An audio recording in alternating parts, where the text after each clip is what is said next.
Subscribe कीजिए the perfect classes channel को और बेल आइकन को दबाइए लेटेस्ट वीडियो सबसे पहले देखने के लिए।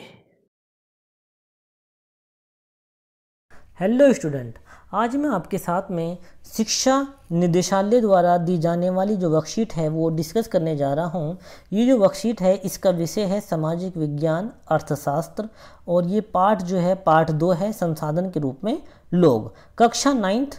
और जो ये तारीख है ये 21/7/2020 की जो है वर्कशीट है।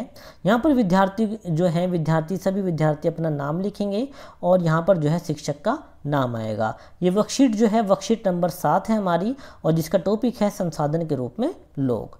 सबसे पहले हम इस वर्कशीट को पढ़ेंगे और इस वर्कशीट को पढ़ने के बाद में जो इसमें एक्सरसाइज दी हैं, जो क्वेश्चन आंसर दिए हैं, उन क्वेश्चन आंसर को हम डिस्कस करेंगे। तो सबसे पहले हम जो है इसकी वर्कशीट को पढ़ लेते हैं कि इसके अंदर क्या दिया हुआ है। संसाधन के रूप में लोग, भूमि, पूंजी और उत्पादन के अन्य साधन स्वयं का उपयोग नहीं कर सकते हैं।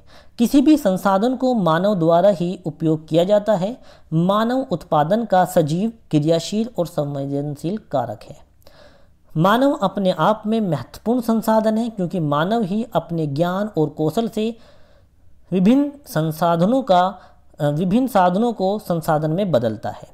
इसके लिए मानव अपने पूर्व ज्ञान के भंडार और कौशल का प्रयोग करते हैं। मानव का कौशल, हुनर और उनमें निहित उत्पादन के ज्ञान के भंडार को मानव पूंजी कहा गया है। शिक्षा, स्वास्थ्य सेवाओं और प्रशिक्षण, आधुनिक प्रौद्योगिकी और अनुसंधान में निवेश करके जनसंख्या को मानव पूंजी में बदला जा सकता है।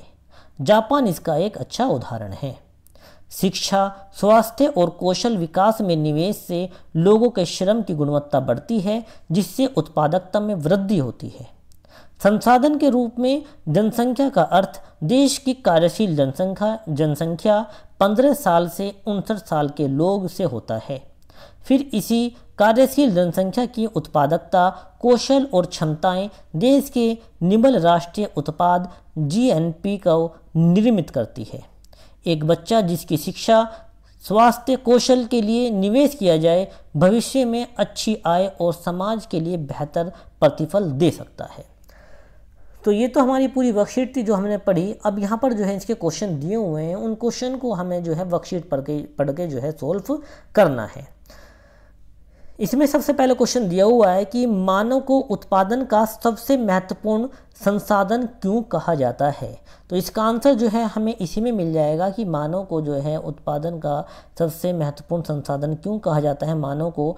तो यहाँ पर जो है मानव को सबसे महत्वपूर्ण संसाधन क्यों कहा जाता है कि मानव अपने आप में महत्वपूर्ण संसाधन है क्योंकि मानव ही अपने ज्ञान और कौशल से विभिन्न साधनों को संसाधन में बदलता है। इसलिए मानव को महत्वपूर्ण संसाधन कहा गया है क्योंकि मानव ही साधन को संसाधन के रूप में परिवर्तित करता है।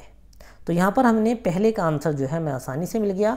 अब दूसरा क्वेश्चन पढ़ते हैं। हमारा दूसरा क्वेश्चन है कि मानव पूंजी से आप क्या समझते हैं, यानी मानव पूंजी किसे कहा गया है। तो यहाँ पर जो है मानव पूंजी का सीधा सीधा आंसर इसमें दिया है कि मानव का कौशल, हुनर, उनमें निहित उत्पादन का ज्ञान के भंडार को मानव पूंजी कहा गया है।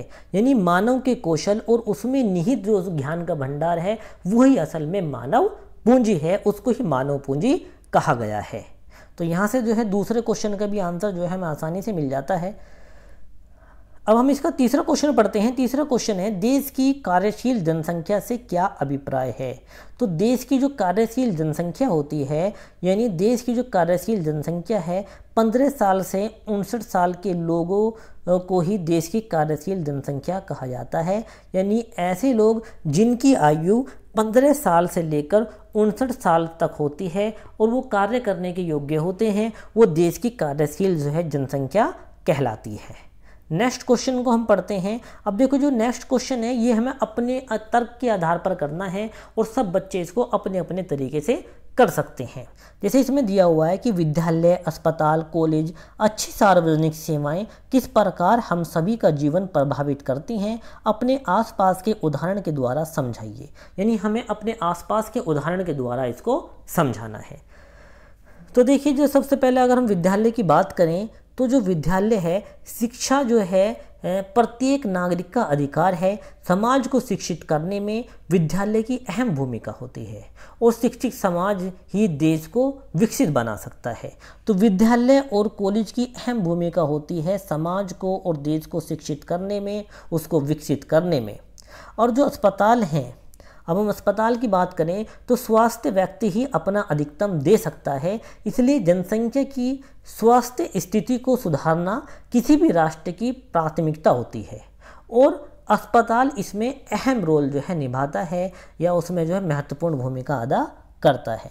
और सार्वजनिक सेवाएं, जितनी भी सार्वजनिक सेवाएं होती हैं, जितनी ज़्यादा सार्वजनिक सेवाएं अच्छी होंगी तो अच्छी सार्वजनिक सेवाएं जीवन को ज़्यादा बेहतर तरीके से जो है जीने योग्य बनाती हैं और हमारे जीवन को जीने में जो है सहायता प्रदान करती हैं।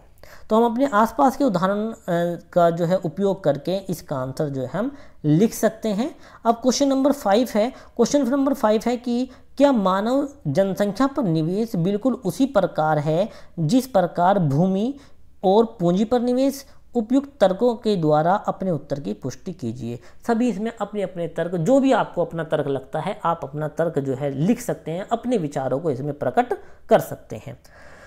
तो यहाँ पर जैसे मैं अपने तर्क दे रहा हूँ, अपने विचार जो है प्रकट कर रहा हूँ यहाँ पर कि मानव जनसंख्या पे निवेश जो है वो भूमि और पूंजी पर जो निवेश है उससे कहीं ज़्यादा बेहतर है।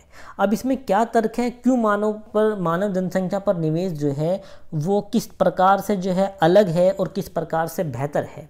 यदि हम भूमि या पूंजी पर निवेश की बात करें तो इससे कहीं ज़्यादा बेहतर जो है मानव जनसंख्या पर निवेश है, क्योंकि भूमि, पूंजी, उत्पादन के अन्य साधन स्वयं उपभोग नहीं कर सकते।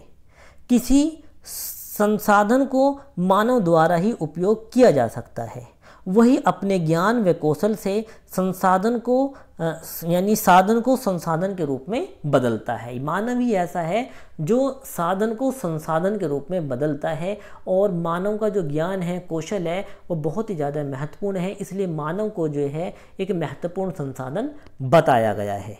तो इस प्रकार जो है हमने जो है 9th क्लास की जो है वर्कशीट जो है कंप्लीट की है और जो है आप भी यहाँ पर अपने तर्क दे सकते हैं। और ये जो है 9th क्लास की जो वर्कशीट है, वर्कशीट नंबर 7 है। और मैं आशा करता हूँ कि मेरी वीडियो जो है आपको पसंद आई होगी। अगर मेरी वीडियो जो है आपको पसंद आई है तो इसको जो है लाइक कीजिए, शेयर कीजिए और मेरे चैनल को जो है सब्सक्राइब कीजिए। धन्यवाद।